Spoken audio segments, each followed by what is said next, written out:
si Sénégal gi passif moo mën lu ne. waaw Fatima. man je pense que affaire bi dafa laaj ñu dem ci ak prudence mais ñu dem ci aussi ak lucidité boo xam ni kenn ku ci nekk sa analyse da nga koy xool par rapport les faits parce que tey jii voix autorisée moom laa dégg mu wax le représentant de FMI ñun ñëpp ci moom lañ doon sukkandiku pour wax si est-ce que le régime a place à tort ou à raison et man à tort ou à raison si tey jii FMI dafa joxe un montant défini un montant calé à supposer de 3 800 et quelques milliards. 4500 milliards. Presque.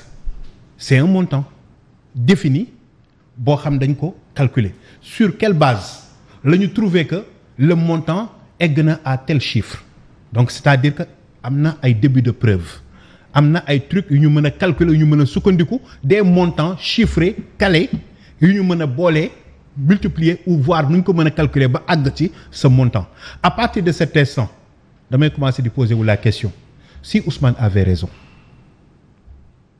et c'est possible si Ousmane avait raison ou a raison sans savoir qu'il a raison waaw ci ni mu ko waxee dégg ni peut-être que am na benn dette cachée ñu wax ko sans même fouiller ni réfléchir ni même mu comprendre les tenants les aboutissants du montant ak le truc caché mu génn wax parce que bi muy wax il n'a pas avancé de chiffres falsifié nañ def nañ et a laissé tout le monde kenn ku ci nekk dem ak li nga am mais si Ousmane a raison qu'est-ce qui va se passer on serait obligé de tout redémarrer de tout reprendre à zéro que le régime bi fi nekkoon que le régime bi fi nekk tey que les Sénégalais yi contesté depuis le début jusqu'à présent dinañ commencer xool sur quelle base la lii mën a amee et que inquiétude bi ñu ci am moom la FMI mën a am parce que FMI c'est pas que pour le Sénégal FMI dafa coiffé ay réew yu bëree bëri et que su fekkee ne seeni ni am na possibilité def un rapport falsifié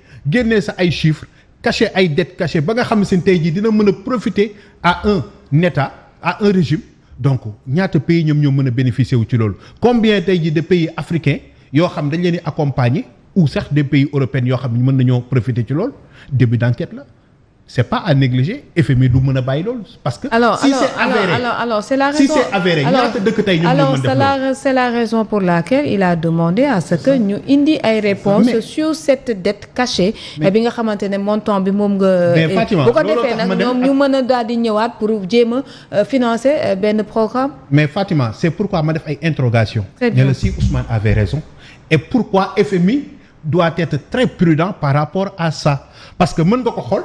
mu nekk benn début d'enquête boo xam ne si mën na la mener à ce que nga retrouver que ni fi mu toll nii en Afrique rien qu'en Afrique subsaharienne rek que ni la dette cachée mën na dem presque à 10 000 ou 500 000 milliards donc pour ça FMI du ko négliger mais ñun aussi waruñu ko négliger tous les experts financiers waruñu ko négliger parce que war nañ taxaw ci lii jéem a xool ubbi ay enquêtes jéem a calculer waat revoiraat les choses defaat seeni ay calcul xool comment cela est possible et bu fekkee c'est possible le régime bi fi jàll ils ont été extrêmement qualifiés et de ay professionnels de haut niveau lañ comment ils ont réussi à faire ça et que bu amee ñan ñoom ñoo nekkoon ci ginnaaw di mën a calculer les chiffres ba mu tolloo ak ñoom li ñu bëgg pour présenter un rapport à la Cour des comptes mën ko présenter le président la mën ko présenter aussi à FMI donc c'est un problème à très grande échelle donc li ñu mën a wax mooy ak prudence mais si tey jii dem nañ ba gis ni kat Ousmane avait raison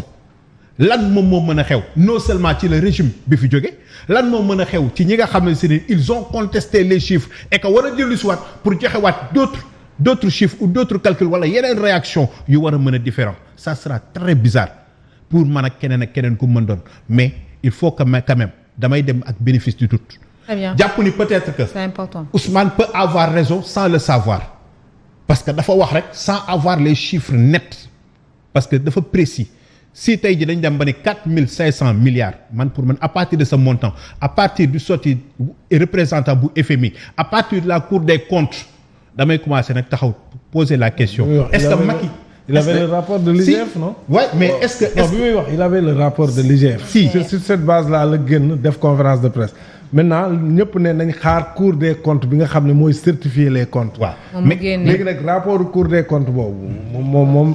xam nga rapport IGF mën naa ko comprendre mën naa ko comprendre mais au moment qu'il a le rapport et que mu taxaw wax beaucoup ont contesté. oui. contesté nañ et ce qui avait même valu à de ce que ñu arrêté Cheikh Yérim Seck ak Bougane Gueye Dany et d'autres aussi ñoo wax nañ ci pas mal de débats télévisés ñun ak ñeneen mais tey jii su fekkee FMI lañ doon sukkandiku pour que mu au moins statuer pour ñu xam fan lañ taxaw. non est-ce que pas FMI je pense que c'était Cour des comptes moom mi nga xamante ne mooy bànqaas bi nga xamante ne moo habilité à certifier les chiffres yi nga xamante ne voilà c'est ça mais xam nga lu tax. parce que tey jii Cour des comptes rapport am génn on dit que y a un faux rapport qui circule am na benn rapport bu le président Diomaye yor. entre les deux rapports nous tous on a commenté. oui bien sûr. du vrai du faux pourquoi mu am un rapport boo xam ni kenn estampillé ko kenn voilà et que beneen rapport bi ñu jox le président de la entre les deux rapports sur quoi FMI s'est basé pour dire que ni lii baax na lii baaxul et que tey jii IGF lan lañ sukkandiku pour jox ko. tey jii ci la ñu taxaw ba ki nga xam ne moo waral coow li muy Ousmane Sonko le premier ministre bi mu koy wax ko à titre de chef de parti da ko wax à titre de premier ministre du Sénégal léegi nag man sama problème mooy si Ousmane a raison pour être honnête très bien man loolu laa gëm parce que li ma gëm laay waxee mais tey s'il a raison qu'est-ce qui va se passer pour l'opposition mais pour le régime bi fi nekkoon à commencer par ñoom Amadou Ba parce que diggante 2019-2023 il s'est passé beaucoup de choses mais est-ce que Macky Sall était au courant ou est-ce qu'il était le chef d'orchestre bu boobaa crime bi day changer. mais Kader je vous comprends pas. man mii vraiment maa ngi lay déglu ba léegi mais j'ai du mal à comparer yow léegi exactement li nga bëgg waa léegi yow da nga teg sa condition xam nga condition moom probabilité ce n'est pas forcé que li nga wax mu am da nga ne si Ousmane Sonko a raison pourquoi condition bi nga yóbbu ko côté boobu kese. non dama jël ci beneen côté bi parce que lu tax mooy man ak samay morom on a léegi kan mooy mën a xam nag léegi que il a raison ou il n'a pas raison kan moo koy mën a xam. mais foofu laa lan la FMI laajte non loolu laajte xam nga ouverture d'enquête la laajte mooy. andi jox ma ay preuves voilà sur les preuves. sur les preuves moo tax ma def li ma laajte mooy s'il y avait déjà les preuves. damay kon du ma employer le si. kon waaw mais dama ni si. waaw léegi dama benn angle bi. non ci angle bi ma taxaw xam nga tax du ma fa ma dem parce que depuis très longtemps. waaw depuis très longtemps. ñun on nous a fait croire que lii moom mooy le rapport définitif du Cour des comptes. waaw parce que ci loolu lañ sukkandiku pour mën a contester les dires de Ousmane Sonko. foofu lañ sukkandiku. à commencer par man ak keneen mais si tey jii aujourd'hui FMI ñëw na. dëggal na dëggalul mais ce qu'il a dit c'est-à-dire que il y a une dette cachée. il y a une dette cachée. la dette cachée cela veut dire que y a quelque chose bu ñu nëbb. am na mais il y a une intention. kan moom moo mën a def loolu ba ñu mën a cacher benn dette. mais s'il y a quelque chose de caché c'est que il y a quelque chose de louche. et que quand il y a quelqu'un qui tire profil sur ça. maintenant quelque chose de louche boobu nag la ñu bëgg ñu indi ci ay éclaircissement. très bien merci beaucoup c'est important si foofu moom mooy question. très bien est plus précis. très bien xam nga FMI de lan la wax. par quel procédé. voilà. le régime de Macky Sall def. ban procédé la utiliser xaaral rek yàgg na liggéey ak ñoom. waaw c'est ça que je dis. ñoom li ñu posé ici li ñu posé. c'est ce que j'ai dit. très bien donc c'est un début d'enquête. il faut que combien de pays. il faut que ñoo ko def. il faut que mais li mu posé. si. très bien c'est important c'est important daana le président ñu jox Abou Diallo. il faut nga am dégg-dégg. voilà c'est ça. lii am na bind nañ ko ci rapport. waaw. moom FMI da doon ñëw di xool. kese. peut-être que gisul woon anomalie. léegi nag comme lii am na bañ bind ko ci rapport. waaw Cour des comptes ne am na. léegi moom dafa laaj gouvernement bi ñee ban procédé lañ utiliser ba mën a ba lii mën a am. autrement di am leen preuve bi. c'est ça autrement di am leen preuve. loolu moo koy permettre mu mën a comprendre. voilà mais quel procédé. très bien c'est important merci beaucoup président. non s'il n'a pas raison. là on va il n'a pas très bien merci beaucoup. si il a tort. rien ne va changer. ah bon. non. si est-ce que FMI yaakaar nga ne bu nekkee ne lii. maintenant il a demandé à ce que ñu bàyyi ci xel. FMI ca ñoom la ñu wax c'est important. si. waaw dama ni si Ousmane a raison. waaw qu'est-ce qui va se passer. non seulement pour l'opposition. pour la presse pour tous ceux qui ont commenté. man même booy jàng à commencer par man pour donner ton à Ousmane par rapport à ce rapport. non si ou Y. non mais dara du xew. bu fekkee wax nga loo xamante ne amul defal sa mea culpa rek mu jeex. mea culpa voilà. mais c'est ça et puis on passe à autre chose. Merci beaucoup.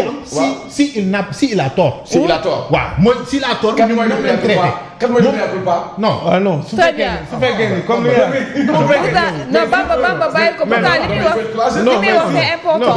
mais non li muy wax c'est important si Ousmane a raison. bu fekkee ne dañoo falsifier les chiffres. mais il y a des responsables. Merci. mais responsables voilà ils vont justifier les responsables. C'est la question que j'ai posée. Merci beaucoup c'est ça. voilà. non Bamba veut coûte que coûte que moom. ci si lu mu nekk. non man ma fekk ko mais si ñooñu si il a tort. mais mea culpa booy am. très bien merci beaucoup Abou Diallo. très bien yooyu itam ci rapport FMI bi. merci beaucoup Kader merci sa temps jeex na. c'est ça. non si c'est le contraire. Abou Diallo li dal FMI dal ma dal ñeneen moom mooy point d'interrogation bi comment est-ce que le régime de Macky a fait pour réussir. très bien Kader merci beaucoup sa temps jeex na maintenant vous n'avez pas la parole dañuy bàyyi ba ñu Abou Diallo non il faut Abou Diallo wax ba pare Abou jëlal kàddu bi. tant que prix ñëwul FMI dafa taxaw. merci beaucoup Bamba s'il te plaît bu Abou Diallo daanalee ngeen doog a defaat seen parce que defagul tour de table aussi. grande globalité neex rek. te yow sànq da nga ne woon da nga sonn Abou Diallo par rapport ak FMI bi. amagul de. par rapport ak li xew ci autour de la question et de la dette cachée bi nga xamante ne peut-être que ñu ngi jàpp ne ndax FMI deful ab laxisme ci wàllu woowu aussi. maa ngi njëkk masawu njabootu maître Khoureychi Ba di leen masawu ci génn àdduna maître Khoureychi Ba nekkoon nit koo xam ni min nañ ko ci dossier Khalifa Sall. bi may def pétition bi